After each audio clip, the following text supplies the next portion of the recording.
Hey friend, it's Michael, and before we get started with today's episode, I've got to ask you, are you subscribed to my newsletter, The Follow-Up? I send it every month on the 15th of every month, so I'm not flooding your inbox with newsletters that you probably will skip over. I aim to make each edition of The Follow-Up impactful, something that you can actually use with an actionable takeaway on communication and how we get better at communicating with each other, speaking with each other, working through conflict with each other, all the topics that I cover here on the show. I try to boil that down into one key theme or element of communication each month for you. And why aren't you subscribed?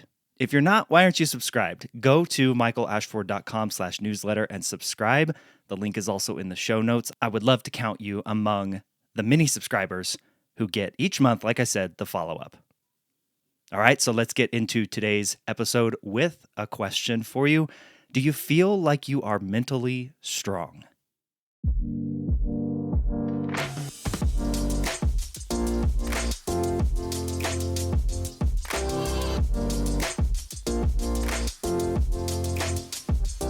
Welcome to the follow-up question. I'm your host, Michael Ashford. Come with me on a journey as I explore how we communicate well. What we have been taught about communication and what has been modeled and incentivized through our culture has left us in a place where we know how to exert our ideas and opinions and beliefs onto each other, but we miss the other half of conversation, the extraction. My aim with this show is to bring you perspectives and ways of looking at issues or topics that perhaps you haven't considered before. To teach you how to ask curious questions, how to seek understanding over certainty, and how to listen and give space so that ultimately you might become a better communicator. I'm a former journalist who believes everyone has a story to tell, and it's only when we ask questions and listen that we reveal what connects us as humans. Our dreams, our desires, our experiences, our ideas, and what we stand for, rather than what we are against.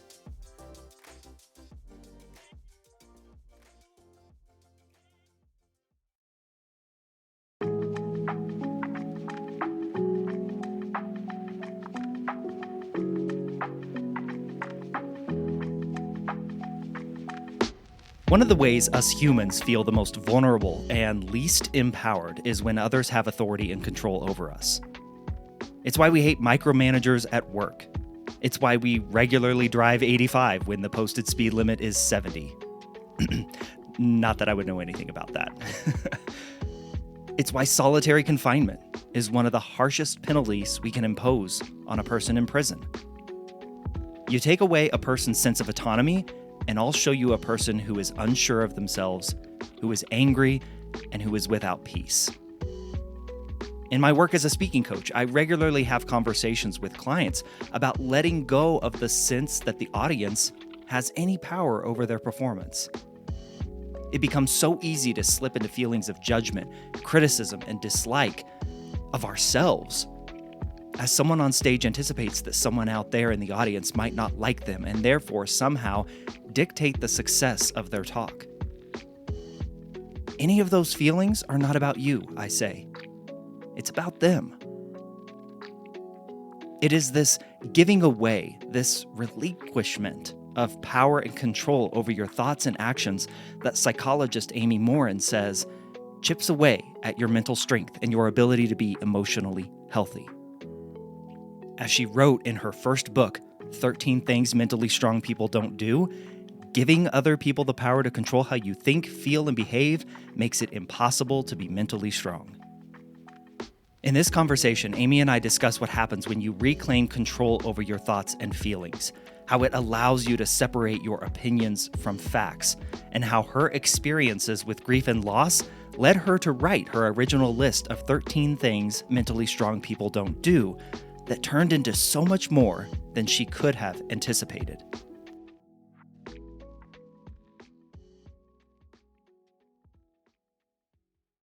One of the things that I heard you say in all my research for our conversation, Amy, was that you don't have to believe everything you think. And I think we could probably spend the next hour talking about that, but let's dive in there. What did you mean by that? So our brains lie to us all the time. It will say things like, "Oh, you can't do that," or "If you do that thing and you get embarrassed, you won't be able to handle it," or "People won't like you." Or we think we can read other people's minds like, "Oh, I just said something that made me sound stupid and that person's judging me." We make all of these assumptions and we act as though they're facts, but they're not. Most of the things that run through our head are an opinion or a response to something or some kind of a judgment, and most of those things aren't true. And when they've studied the brain and our thoughts, they estimate we have something like 60,000 thoughts a day. Most of those thoughts, though, are repetitive. We think the same things over and over again. So the things you think today are often some of the very same things you thought yesterday. But again, a lot of those things aren't true. You might think, I'm not smart enough, I'm not good enough, I'm not attractive enough, or if only I had more money, I'd be happy. And then we dwell on them, we ruminate on them, we rehash them. And then that's why you can't believe everything that you think because your brain lies. If they're not true, then what purpose do they serve? So, our brain is trying to keep us safe. Your brain doesn't want you to embarrass yourself because you might be ostracized. And back in the day, when we were hunters and gatherers, the last thing you wanted was to be ostracized because it meant you wouldn't be able to potentially feed yourself or you wouldn't have anybody to help you. So it's ingrained in us to try to belong, to try to fit in, to try to not make too many blunders in life. We want to feel good about ourselves. So we think, oh, if I just accomplish that next thing, I'm going to feel good. And so our brain is trying to keep us safe. It's trying to help us really feel better. But again, it doesn't always know what is what. Our brain gets confused about certain things or it makes assumptions and it believes it hook, line, and sinker.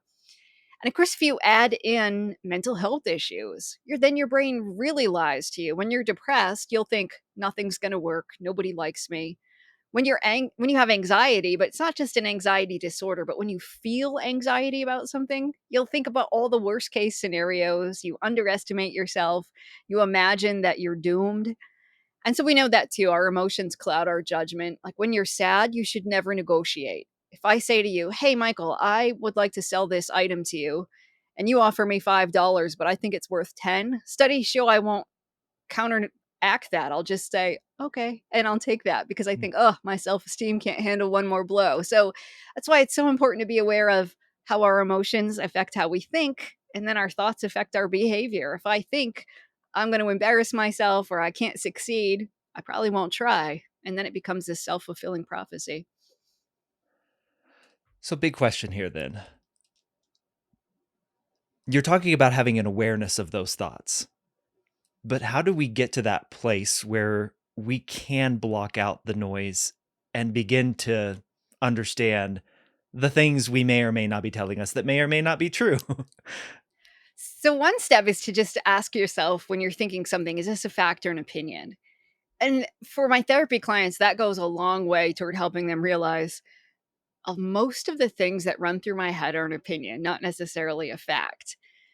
Because you can't really get rid of all of the negative thoughts. When you think, oh, I shouldn't think negatively, well, then you start judging yourself for having a negative thought. And it's this other whole downward spiral. So you just want to be able to separate those two things. And then you can reframe your thoughts that aren't helpful.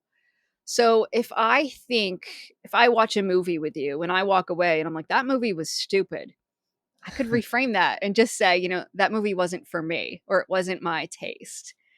And that's just one easy way to reframe a thought is to just remind yourself, no, that's my opinion. It's not a fact that that was a bad movie because maybe you loved it and I hated it. It's not that one of us is right and the other one's wrong. We just have different preferences. Same thing. If you and I go throughout a day together, I'm going to have a different version of events than you are. Not that mine is true and yours isn't, but a lot of it's opinion. If you and I went to the grocery store and we came outside and somebody said, "How was it?" I might say, "Terrible. The lines were long. It was really busy. It was crowded." Your version might be, "Oh, it was great. There's hardly anybody in there." It's not that we're lying. We just have different ideas about what's busy or a different idea about a different experience depending on what aisle you were in versus what aisle I was in. So just recognizing, is this a fact or an opinion? And then sometimes taking stock of our emotions and then saying, how might my emotions might be affecting this right now? If you offer me an opportunity and I'm anxious about it, again, I'm going to look for the worst case scenario. If I'm excited about it, I'm going to only look for the positive, and I might underestimate the risk that I face. Be like, oh no, nothing could go wrong. It could be a get rich quick scheme. But if I'm super excited, I'm only going to think about the benefits and forget the fact that there was some risks. So I would say to take a look at what's a fact and what's an opinion. Take stock of what's a different perception of this. Somebody else who had this experience, what might their story about this exact same thing be? And then to take stock of how do I feel right now and how might those emotions be affecting the way that I see it or the thoughts that I have about this. And then we can reframe our thoughts. So when you have something that's not helpful, maybe just asking yourself, what would I say to a friend right now? Or what's a different way to look at this situation? So if I'm 100% convinced I just blew it, I went to this job interview, I did terrible, they're never going to hire me. I might remind myself, like, there's no evidence of that. Maybe I messed up on a couple questions, but there's some things I did well also, and I just have to wait and see if I get the job or not. Doing that a few times really helps us recognize, all right, my conclusion is just one potential outcome, but it's not the only way to see a situation. What about in those instances then where we disagree, where conflict is present? And taking what you said, asking ourselves, is this a fact or an opinion? What if we believe our opinion is evidence enough of fact? What do we do in those situations, Amy? So again, I think then just to recognize that somebody else has an opinion that's different from ours, and it doesn't necessarily mean one of us is right or one of us is wrong. If we took that example of how was the grocery store, and I say it was incredibly busy and terrible, and you say, oh, it's pretty good. We could sit and argue about that till we're blue in the face, but it doesn't mean one of us is right or one of us is wrong. So sometimes just recognizing that based on my life experiences, my personality, my mental health, my emotions, how I feel today, based on how well I slept last night or what I ate for lunch, I'm going to have a different opinion than you do. And part of good mental health is just respecting that and not feeling like it's my job to 100% educate you into my opinion. And if we were in business together, we might have different ideas about what the next best step is. And so if we really want to understand each other better, the secret isn't for me to try to convince you that I'm right, but sometimes just listening. We know when people feel heard, then they're more opening to hearing our opinions. So if you can be the first one to listen, to say like, "Hey, tell me more about that." So I can better understand where you're coming from, then I have a better idea of why you formed that specific opinion, and then I can share, well, this is why I formed my opinion as well. All right, so flow with me here because some of the things I noticed in your books, one of the common threads throughout your books is this notion of owning your power, not giving away your power to others. And in what you just said there, Amy, the consideration of someone else's view, the admission that your view is not the only or your perspective is not the only way, does that run the risk of feeling, and not saying that it is, but feeling like you're giving away your power to someone else, especially when we disagree? Yeah, so sometimes people will say, it's my job to educate you if we disagree on something. But on the other hand, like again, owning my power might be just accepting, okay, that's how you think. I'm not going to waste the next 3 hours arguing with you over who's right and who's wrong. Retaining my power might just be like, thanks for sharing your idea and walking away. So it really depends because I hear a lot of people like, no, you have to stand up for yourself. No, you have to make sure that everybody understands where you're coming from. But like sometimes protecting your inner peace is like, no, just walk away. It's okay that somebody thinks that and I have a different opinion. We don't have to necessarily educate them. Doesn't mean that you have to back down though either. If somebody says it's my way or the highway, you can say no, thank you. Or at least recognizing it's a choice. If you say I'm going to do this thing, I get the choice of whether or not I go along for the ride. If I blame you for ruining my day or dragging me down or making me feel bad, like that's my choice. I don't have to let those things happen. And even again, if you and I were in business together and you have a different idea of than I do about what next step to take, just recognizing it's not that I'm forced to go along with you. I'm choosing it. There might be consequences if I don't choose it, but that it's a choice. And if we just step back and recognize that, yeah, we have those choices. And if I get upset with you because we're arguing about something, you didn't quote unquote make me mad. I'm allowing myself to get in a heated debate, and it's not your fault that I'm angry. It's my fault that I'm choosing to do this right now. So, again, taking back our power is about just recognizing I'm in control of how I think, how I feel, and how I behave, and I have a lot of choices in how I do that. What have you seen? What have you noticed? What's been true for you, Amy, that this notion of giving away your power was so important that it did remain a common thread throughout your books? Well, as a therapist, I hear so many people say that, like, they bring their partner in and say, like, "You have to fix my partner so I can have a happy life. If only they didn't do X, Y, or Z, I'd feel good." But also in my own life, I would find myself, like, "Oh, I have to go to the grocery store. I have to go do this," or that person, totally ruined my day. No, they didn't. It's up to me to decide what kind of day I have, and I don't have to do anything. Everything I do is a choice. And so for me, it was like, all right, I'm going to remind myself I do have choices in everything that I do. And it's difficult on one hand because it means I can't blame other people for those things when I'm struggling, having a hard time or a bad day. I'd like to blame somebody else rather than take responsibility. But on the other hand, when you take full responsibility, it just reminds you, like, you know, it's up to me to decide what I'm gonna do, how I'm gonna spend my time, who I'm gonna spend it with. And if I don't like something, like, by all means, I should say no, or I should step back, or I can make a different choice. So it is empowering, on the other hand, to just remind ourselves we have so many choices in what we do. And even when we feel like we're stuck, we're often not as stuck as we think we are. Can you give me an example of when you felt that loss of power and how you brought it back for yourself? Yeah, probably the biggest example was when I sat down and I wrote the list of 13 things mentally strong people don't do. So I had lost my mom when I was 23. My husband passed away when I was 26. And a few years after that, my father-in-law was diagnosed with terminal cancer. I just remember thinking, like, this isn't fair. Like, my whole decade of my 20s was just one loss after another. And for a long time, I struggled financially after my husband passed away. It was just my income, and I was a therapist, and I was supposed to help other people with their problems. And I was at the bottom of the barrel Hmm. myself. And I thought, last thing I want to do is go to work, but I didn't really have a choice. I didn't want to lose my home either. I felt like I'd lost so much already. And for me, taking back my power was like, all right, this was the hand I was dealt. My back's up against a wall. What am I going to do? And for the financial piece, I started writing articles as a way to make money because I needed to keep the lights on. And I lived in Maine at the time where it was very cold and I wanted heat.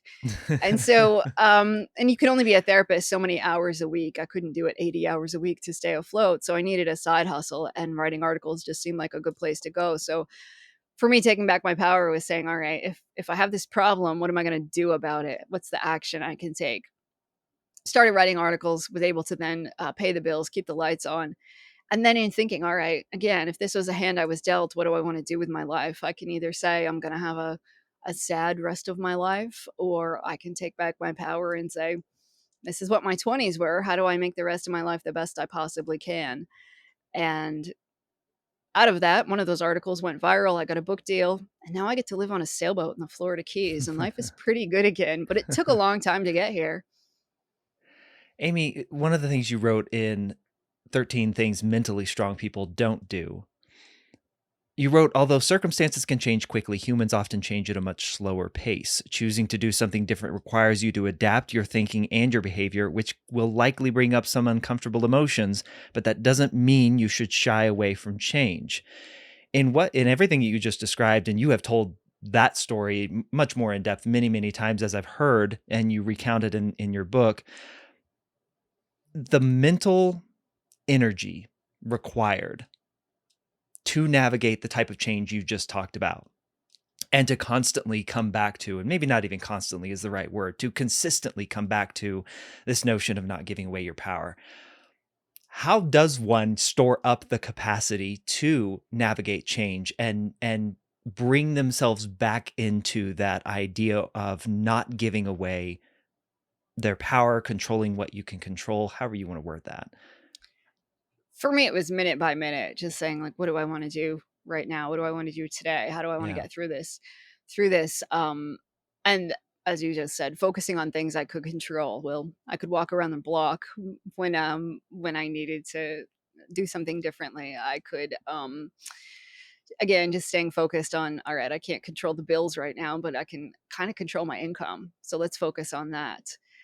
And I didn't have like this grand master plan of where I wanted to be in 5 years or 10 years. For a long time, it was just about getting through the day, getting through the week, putting one foot in front of the other, and talking to myself the same way I would try to talk to a friend of like, all right, this is hard. I wasn't going to minimize how hard it was. But on the other hand, like, you've done hard things before, you can do this too. And as long as I just kept that in mind, I was able to keep going, one small step at a time, and I did. I felt like the world around me, everything was spinning out of control, and I remember for a long time just waiting for things to feel normal again, like as if there was light at the end of the tunnel and at some point things would finally feel normal. But it took a long time for my brain to really come to that conclusion that like things were never going to feel the same ever again, and that's okay. So it was coming to a place, I guess, of acceptance, of knowing uh, things were going to be different forever and ever, and that I could handle it rather than just wishing that I would somehow wake up one day and feel great and life would be quote unquote normal again. From your perspective, what drives this tendency in us to focus on things that we cannot control? Do we just know too much? I mean, I'm answering my own question there, and I want to ask you the question. What drives that? So there's something about our anxiety that tells us if I can just control something on the outside, then I'll decrease my internal anxiety. When we can't control ourselves, we try to control the environment, we try to control other people. We try to say, if I can just make sure that everything goes smoothly, I'll feel okay. And part of it's of a healthy mentality is about coming to that conclusion. All right, there's certain things I can't control and I'm going to let go of it, which is scary because then it means what's going to happen to me? It's going to be chaos and uncomfortable and discomfort. And I don't want to experience all that stuff. And taking a deep breath and saying, but you can be okay. And there's research behind this that the more that we try to control things we can't control, if I think, oh, I hope nothing bad happens next week, and then something bad happens, the more anxious I get. So then we double down, like, ooh, well, then I really better make sure nothing bad happens. So then sometimes we're over planning and over preparing and doing all this stuff to try to make sure that nothing bad happens. But the more that we do that, ultimately it backfires in the end. So it's really about just knowing, like, okay, plenty of things in the world I can't control, but what can I control in this moment? And it might only be your breath. Like, all right, I'm standing here in this situation where I can't escape. So what can I do? I'm just going to focus on my breathing right now. And when you do that, after a while, you like train your brain to realize, okay, there's always something I can control: my effort, my attitude, my breathing. And when you do that, it just kind of gives you this peace of mind of like, all right, whatever the world's going to bring on, like, bring it, because there's still something I'm going to focus on. And that is something that I can control. How has that been true, or how has that been affected by everything we've experienced, I'll say the last decade as people? Yeah, I think, historically we were used to like, my world could change in a moment. We all know that sometimes you get that phone call that changes your life forever and that somebody in your family is ill or been in an accident. So we knew, like, yeah, my universe could change in an instant. But really, COVID was like the first time most of us saw like the whole world change in what felt like kind of an overnight scenario. And we didn't imagine that we'd ever find ourselves in that. And it kind of unfolded in a way where people were like, ooh, I think like life for a lot of people can change on a dime. And then, in more recent events and just seeing conflict and wars break out, just reminds us, like, gosh, there are plenty of things on the planet that we can't control. And how do you manage that? Well, one way is the flow of information, deciding what you're going to take in, who you're going to talk to, how much positivity you're still going to put into your life despite bad things that go on in the world. And when we focus on those things, it makes it a little more tolerable. And when we focus on, I can still contribute, even if it's just an ounce of kindness into the world, or I can make somebody else's day a little bit better, just reminds you that even when things are bad, there's still something that we can contribute. How do you manage that? You've you've detailed just briefly here on the show, but in many ways you go much more in depth with all of the trauma that you have experienced. How do you manage that information flow, Amy? Well, fortunately, as a therapist, I have had some background information on trauma and grief and those sorts of things. I don't know where I'd be today if I didn't have that, if I hadn't coincidentally just been a therapist when all of this happened. But um, yeah, so my brain, I know enough to know that because of what I went through, my brain tends to go toward the negative. Somebody in my life has a headache. My first thought is they're going to die. And I can recognize that those thoughts, if we went back to the not true thoughts, that those things are not always accurate, that my brain is always looking for the worst case scenario. And so then when it comes to bad news, I try to be really careful about how much I consume and how much I watch, how much I talk to. I have no desire to get into heated political debates with people. Um, because I don't wanna, I guess, fill my time with a lot of things that aren't good for me, that what we watch, what we listen to, the people that we talk to, all of those things affect our mental health, and while I talk about how to grow mentally stronger from the inside, we also know your environment affects you. If you work at a toxic job or you're in an abusive relationship, these skills really aren't going to be that helpful to you because you can only do so much. It would be like saying, I'm going to go lift weights, yet I'm going to try to go lift a 1,000 pound dumbbell. You could lift all the weights you want to try to get physically prepared for that, but you're not going to be able to do it. So it's important to make sure that we are careful. And I try to personally in my life, try to be really careful with what I consume and what I'm watching and who I'm around for that reason. That was a question. You perfectly set me up. That was a question I had, is how much do our most basic needs have to be taken care of before we can start to work on our mental strength? Are the two mutually exclusive? Do they correlate? What's the relationship there? There is a strong relationship. And so when I lived in Maine, it was again a very rural area. I had plenty of people who came in who were struggling with basic needs, food, safety, adequate housing. And they would say, like, well, I have anxiety or I have some depression or I really want to work on my mental health, but they're also in an abusive relationship. Mhm. So, in order to really do that, I mean, you can work on your mental health while you're in a bad situation for sure. But sometimes we blame ourselves for not being strong enough because I'm so stressed out and I can't handle this. Well, sometimes being mentally strong also means putting yourself in a better place physically, a better environment. Can't tell you how many people would be like, "Oh, if I could just hack it at work, I just need to be mentally stronger." But then they would tell me about the schedule that they worked. These people were working incredibly bizarre schedules of, 3 days on, 3 evenings, 3 overnights, and then 3 days off, and they were, uh, beat up verbally by their managers and all of this stuff, and they would be like, "Oh, I just need to work on becoming mentally stronger so I can hack it." Well, maybe the answer sometimes is saying, I don't care how strong you are. If you put yourself in a really bad situation, it's nearly impossible to build mental strength and maintain it. A question that I have for you, Amy, is for you and so much of your story and like the outflow of your story are these books you've written now about, 13 things mentally strong people don't do. You've written a book about parents, you've got a book about couples. Um, what is it like to have that trauma be the trauma in your own life be such an important piece to your journey and being asked to revisit it over and over again? What is that like for you? Oh, that's a good question. So, at first I felt kind of bad, like, geez, I'm telling this terrible story and like almost profiting off of like this awfulness that I went through. Um, and I checked with everybody, like my first husband's family. I'm like, how do you feel about this? And they were like all for it, which made it much better. Otherwise, I didn't want to tell the story and make it public. Sure. And in recounting the story, because I've told it so many times, which I'm a cognitive behavioral therapist. So one of the things I do in the therapy office is helping people retell something traumatic enough that it doesn't like stir up the same anxiety that it did before. And so retelling it at this point doesn't stir anything up for me. It just makes me more aware of, yeah, like again, I have this tendency to assume everybody's going to drop dead in my life at this point.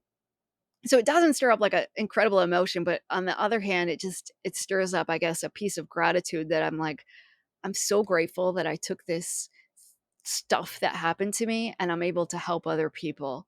And the fact that we all will go through grief and my story isn't particularly unique. Lots of people have way worse experiences or they lost somebody in their lives, just to be reminded that it's a human experience, that life is tough.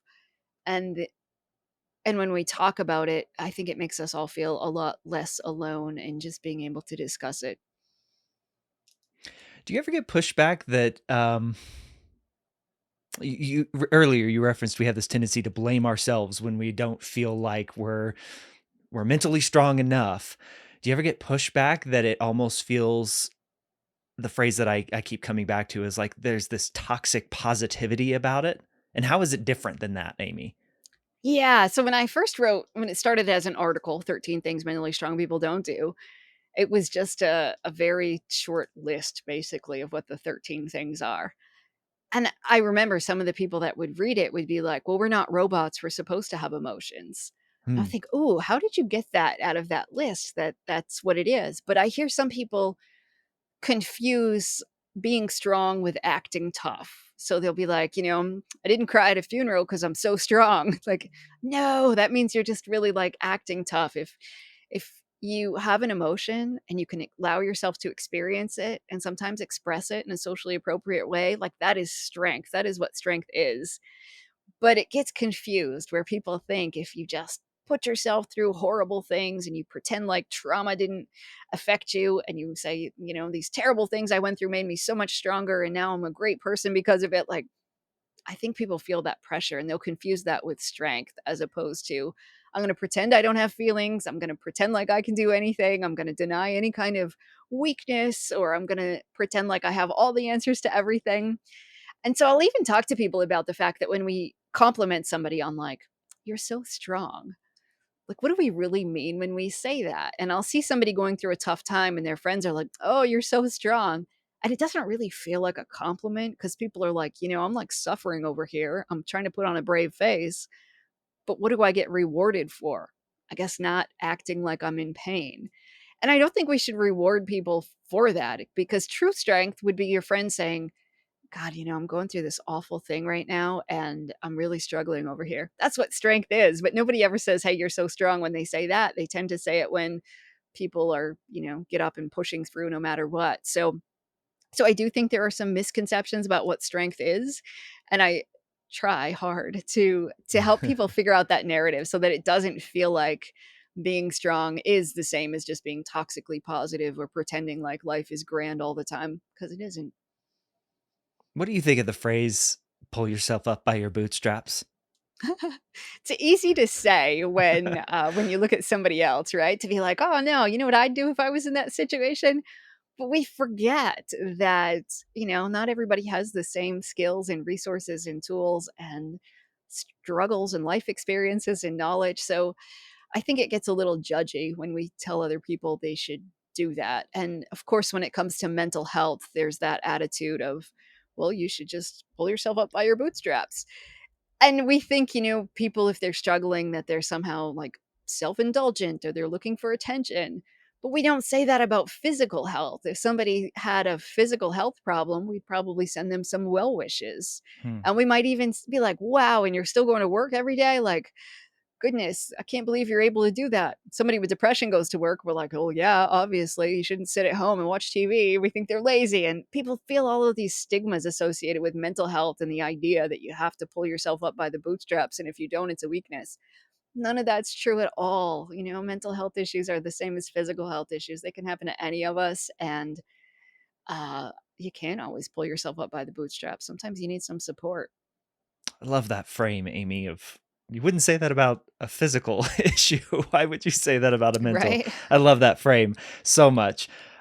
Speaking of frame, and I don't know if this is exactly a perfect segue, but you have phrased the titles of your book and the lists that you've created for just people in general, for parents, for couples, as I mentioned earlier, as things that people don't do, that these people don't do. Mentally strong couples don't do, mentally strong parents don't do, mentally strong people don't do. Why the frame towards, I'll say, the negative habit? Why the frame towards that? Yeah. So when I wrote my original list, again, never intended to make it a book in a million years, It was because I was at one of the lowest points in my life, and the last thing I wanted was a list of what to do. And I thought, Amy, just don't do these things today and you'll get through it. And somehow that seemed way more doable and Mm. easier than writing myself a list of here's 112 things you should do today and then you'll make your life better. Nope, at that moment that wasn't even an option. I just wanted to know, what do I avoid? If I can avoid these things, I'll be okay. And it was sort of counterintuitive to what I'd learned as a therapist. They had taught me in college, when somebody comes into your office and they're doing something well, you build on their strengths. You tell them, you keep doing that one thing that's working for you, and we'll start there. But, I'm into physical strength too. So I realized if I went to the gym and I had a trainer and they were like, yeah, you keep running on the treadmill, like I'd do it. I'd do it all day long if they told me to.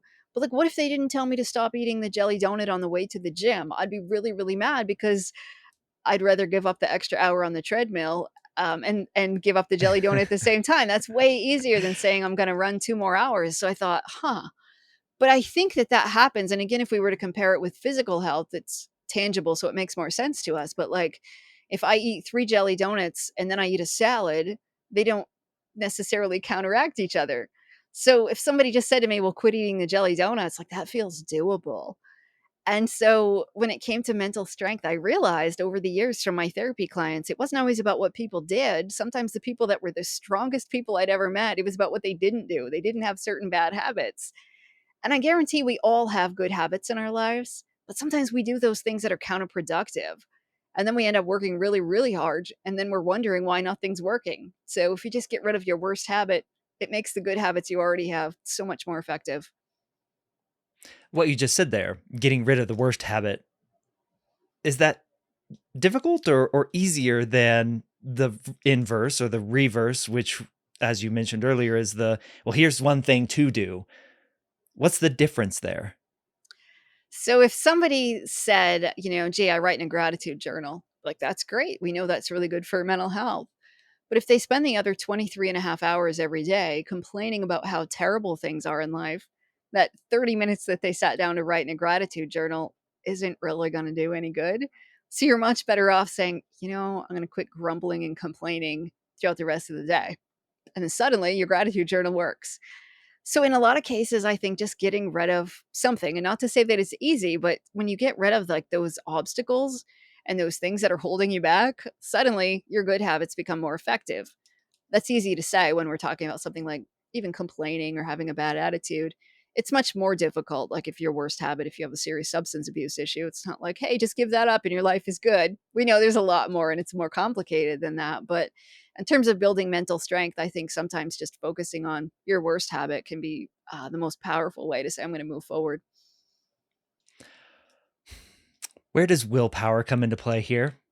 What are your thoughts Oh, on willpower? oh, that's a good question. So a lot of times people are like, yeah, I just need more willpower in my life. But it's a little more complicated than that. So, for example, people pleasers have terrible willpower. And it's not because they're bad people, it's because they go throughout their entire day putting all of their energy into trying to match other people or trying to make other people happy. So then the day's over and they're like, I got nothing left to work on my own goal. Or another people pleasing example. If you were on a diet and you're a people pleaser and you sit across from somebody and there's a bowl of M&Ms in the middle of the table, as long as the other person keeps eating M&Ms, the people pleaser will keep eating them too, because you want to match the other person like M&M for M&M. So there's a lot of really strange things that go into willpower where people are like, no, I just need to change it. It's actually deeper than that. There are a lot of things that we can do to build our willpower, but sometimes it's about being aware of the bigger picture stuff too. And in my therapy office, when I work with people who say, I have this thing that I want to work on, we'll come up with a strategy, and it's called create a list of reasons why. So an example is I had a man that wanted to go to the gym more often. He said, Amy, every day I set out to go to the gym. And then as soon as I get done work, I'm like, I'm kind of tired today. I'll go tomorrow. He said, and then I go home. And he said, and I have to make that decision as I'm pulling out of the parking lot of work. He said, the gym is to the left and my house is to the right. He said, and every day I get to the edge of the parking lot and I'm all, I'm going home. So we wrote down a list of the top 10 reasons why he should go to the gym. He taped it to his steering wheel.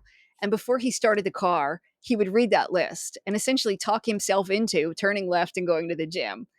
And it was a way for him to be like, okay, there are moments where I'm drained. I really don't have any willpower left. But if I have this list written in my own words, I can talk myself into it at that time when my brain's lying to me and trying to talk me out of going. So there's a lot of little strategies like that that we can use to bolster our willpower when we need it the most. You also write a lot about setting boundaries, emotional, physical boundaries. And to jump back to something you were talking about earlier, doing so in our past world, our ancestors to set those kinds of boundaries could have meant ostracization from the tribe.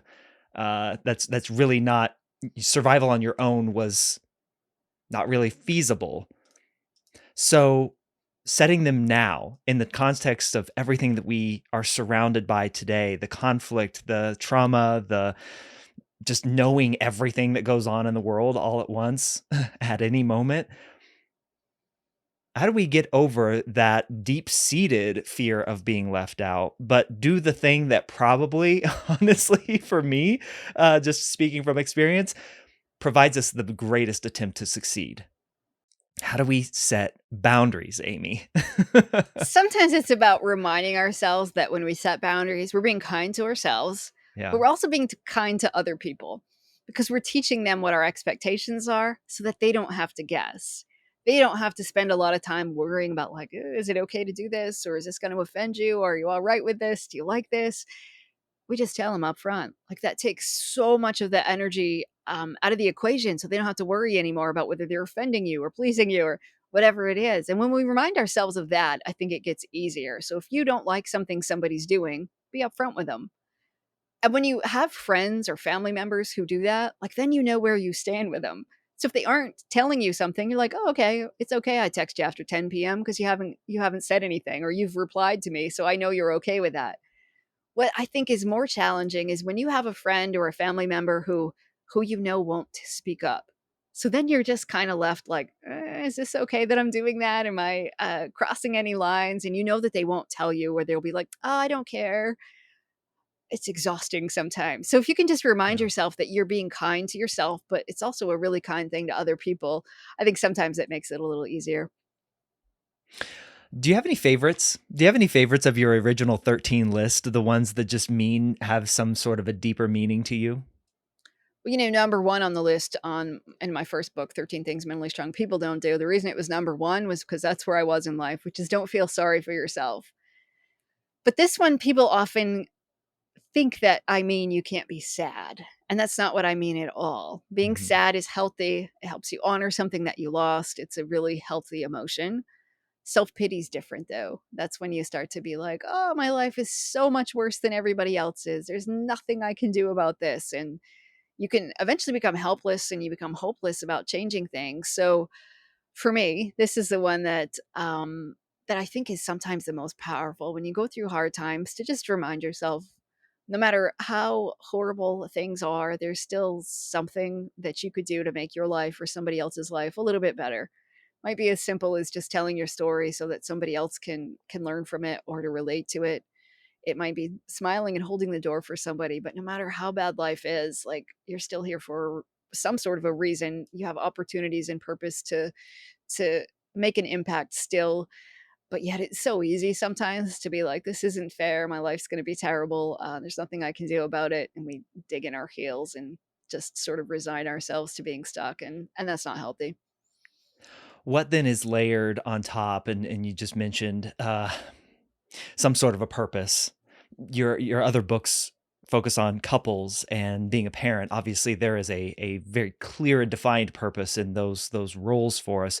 What layers on top for people in those situations and in those roles that is required to just advance that everything you've been talking about, that level of mental fortitude or mental strength? Yeah, so it's really, I guess, just about knowing that we all have some kind of goal in life. When you're 100 years old and you look back over your life, what will make you be like, all right, this is a life well lived? And it's different. Some people are like, I want to make an impact on the world. And whether that impact is you helped somebody or you contributed something or you wrote something for other people to read, other people are like, my goal in life is to really, I want to be a good person. I want to spend time with my friends and my family. So I think it's about getting true to your values, knowing what your values are, having a definition of success. In the age of social media, it's so easy to look around at what other people are doing and think, well, I want that. But often we don't really want that. Like, do I really want to be a professional violin player? Like, yeah, that'd be cool, but I don't want to put in all the work to get there. So, no, I don't actually want that. So, that person isn't my competition. So, just in knowing, like, all right, what's my definition of success? What are my values in life? And how do I live according to those values is really important. I want to ask you both of those questions. What is your definition of success? So, for me at this point, I think it's about teaching people around the globe about mental strength. My books are in 40 something languages. I kind of lost track when we got to 40, but Wow. to be able to hear from people all over the globe who are reading my books in other languages, I'm just boggles my mind. So my definition of success is that I'll be able to keep going and teaching people about how to become mentally stronger. And what are your values? So I greatly value contribution and figuring out how do I make somebody else's life a little bit better. Um, and I value friends and family and time with my loved ones. And then also value my ability to help other people, whether it's financially or with information about mental strength. Wonderful. Well, my last question that I ask of all my guests, Amy, is what's a question that you wish you were asked more? Oh, probably something about fun, because I talk so much about like strength as if it's like something that you have to endure and build and do all the time. And sometimes it's easy to forget that, life isn't just about putting yourself through grueling paces. It's about having fun while we're here too. Go in there a little bit. I would love to have you expand on that. Is the process of going through the 13 steps in your original book or the other ones that you've outlined in your other books, how can we make that fun? Is it intended to be fun? I think so. Because I think we have opportunities every day to challenge ourselves. And for me, it's so fun to see myself be able to do things that I didn't think I could do just a few years ago. When I was a kid, I was the shyest like human I'd ever met. I didn't talk. My friends and family all spoke for me, to the point that like my sister came to visit me recently, and we're at a restaurant, and I live in Florida, so it's very hot, and she asked for an umbrella like for me for the over the table because she forgets I can now talk for myself. But so now the fact that I get to like to have a podcast, I get to do speaking engagements, I get to talk to people like you, like really quite cool for me to wrap my brain around that. But also grew up, I was kind of a chubby kid. Well, now I like run a mile as fast as I can every day, and I can totally crush my minute mile time from when I was 12. And I think, well, that's really cool. Like all of these things I never thought I could do, but every day I get to figure out, like, what's a limitation that I put on myself that's not necessarily true. And even though I speak about mental strength and I've written so much about it and I talk about it, I'm still discovering that a lot of the things I once believed about myself aren't necessarily true. And if I just consider so many things an experiment and an opportunity to test those beliefs, it makes life, I think, a lot more fun and exciting.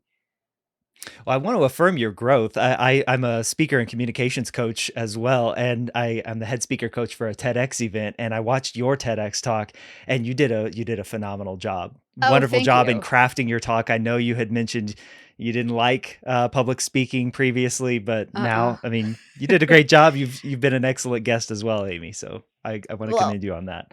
I appreciate that. Thank you.